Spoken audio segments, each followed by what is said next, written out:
Se confirmou, vai ser na próxima quinta-feira. Palmeiras e Corinthians, o Guarani do Paraguai entrou nessa história aí e azedou o leite corintiano. E o palmeirense que estava com a bandeira do Guarani num jogo do Campeonato Paulista, comemorando a eliminação do Corinthians, essa bandeira do Guarani hoje trocou de mãos, né? Tá na mão de corintiano. É o Palmeiras que não se cuide, hein? Porque o Guarani do Paraguai já mostrou que pode aprontar. Mas não é mata-mata.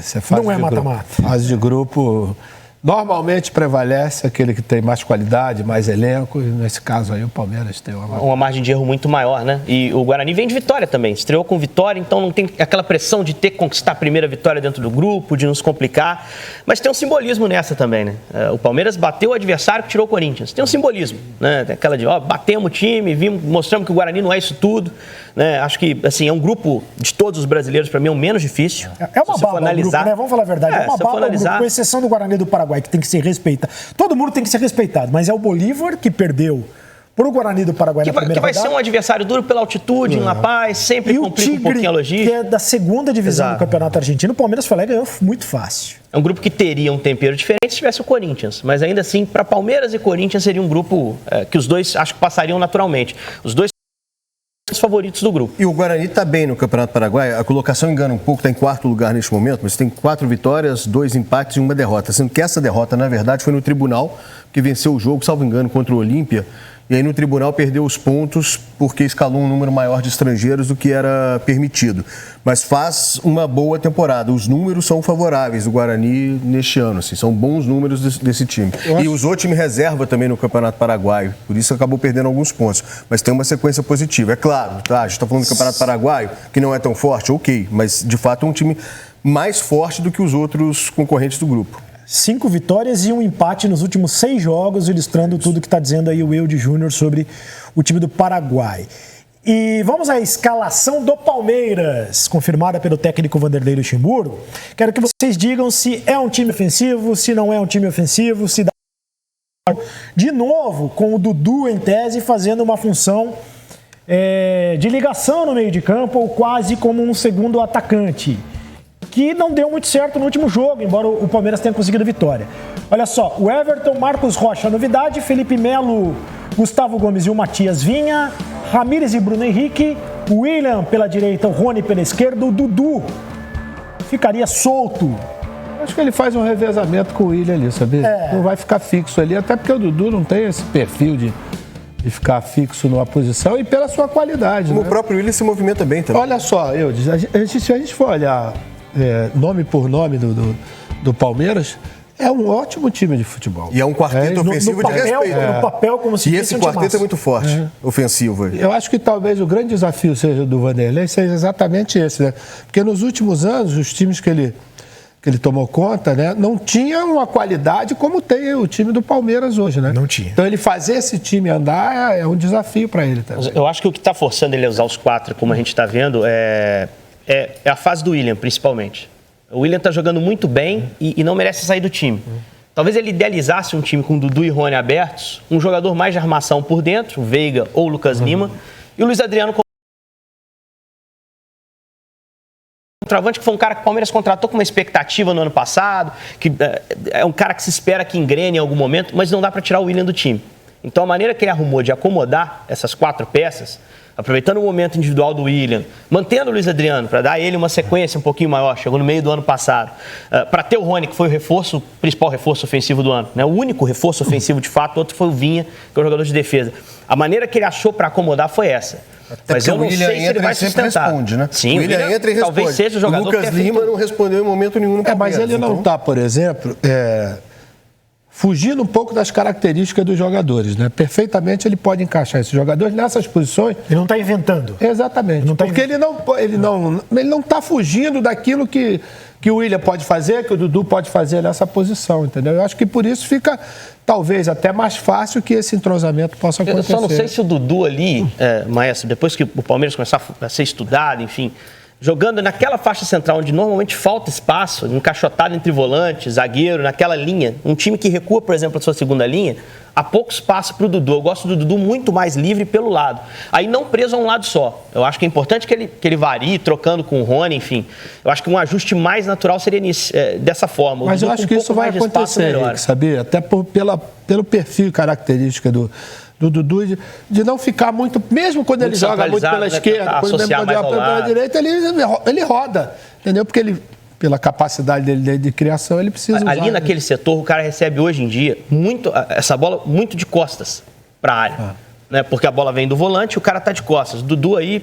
Mas aí ele faz um revezamento com o Ramírez e com o Bruno, para que ele saia um pouco mais de trás e tenha o Daniel Alves, né? A gente estava com uma certa... dúvida, ceticismo de que o cara que sai da lateral para o meio, ele precisa um dia ter jogado no meio, senão ele cai exatamente. Você sabe bem disso. Nessa armadilha, Mas como eu tinha características e tinha jogado no meio, Leonardo tinha jogado no meio, Mazinho tinha jogado no meio, vários, né, que saíram da lateral. Por que o Léo Moura, não conseguiu se adaptar muito ao meio campo? Por mais qualidade que o Léo Moura tenha. Porque ele nunca foi originalmente um jogador de meio campo. Então, para você ali, só que você tem que ter sempre o campo à tua frente, né? Quando você fica de costas, realmente esse problema é um problema muito grande para quem vai para aquela posição ali. Precisa ter alguma coisa ali que dão a esses jogadores essa... Quer dizer, esse negócio de posição versus função é mais ou menos, é até a página 4. O cara tem que ter um pouco de característica ali, um pouco de aptidão para fazer aquilo lá, né? Não, mas o Daniel mostrou exatamente agora, com o tempo e com, vamos dizer, a sequência do jogo, que ele pode perfeitamente jogar ali. Eu, para dizer a verdade, achava... Quer dizer, foi até convocado para a seleção como lateral direito, né? Mas no meio ele pode desenvolver essa função ali sem nenhum problema. Não passando da linha, vamos dizer, de armação das jogadas, porque aí ele vai ter dificuldade, porque ele vai estar de costas. E essa questão da armação das jogadas no Palmeiras talvez seja a chave dessa formação do Luxemburgo. Apesar do que o Luxemburgo está tentando encaixar os melhores jogadores na escalação dos 11, eu gosto da ideia. Quem joga mais tem que jogar. Mas ele tentou o Lucas Lima e o Lucas Lima você tenta e não dá certo. Não dá certo. Tentou o Scarpa, tentou o Rafael Veiga e ninguém pega a camisa. Meio que desistiu do Zé Rafael mais avançado, já adaptou ele como segundo. O Zé Rafael foi adaptado como segundo volante, talvez ainda consiga essa adaptação. Então, eu gosto da ideia de você colocar os 4 ofensivos ali e acho que o jogador inteligente, o jogador de qualidade, eles vão se encontrar, né, Júnior? Eles vão se encaixar de alguma maneira. Não, até porque são jogadores de muita qualidade, né? O que me chama a atenção é exatamente que ele não está quebrando as características desses jogadores. Né? De tirar de uma posição, botar naquela que o cara vai ter que se sacrificar para tentar entrar nesse jogo, né? Nesse entrosamento. Não, são jogadores que podem perfeitamente desenvolver aquilo. Ele justificou, uma das justificativas que ele deu para essa adaptação do Dudu a uma outra posição é que o Dudu participaria mais do jogo numa posição mais central, com mais liberdade. Para a saída está indo pela direita, eu colo ali, sou uma opção por dentro. A minha preocupação, assim, eu gosto mais do Dudu sendo lançado, para tentar na individualidade resolver. Nesse na velocidade. Nesse jeito de jogar do Palmeiras, ele muitas vezes vai ser o cara que lança. O cara que serve o William define. Por causa nesse momento tá dando certo. A gente mostrou o gol do William aí, dá pra mostrar de novo o William. O William tá fazendo gol de tudo quanto é jeito, né? Se a bola cair no William, o William define. Esse é o negócio também. Como é que você vai tirar o William do time? Ele se escala o tempo todo. Eu acho que esse foi o grande ponto. Não tem como tirar o William do time. Ele quer insistir com o Luiz Adriano. E acho que faz sentido, que é bom jogador também.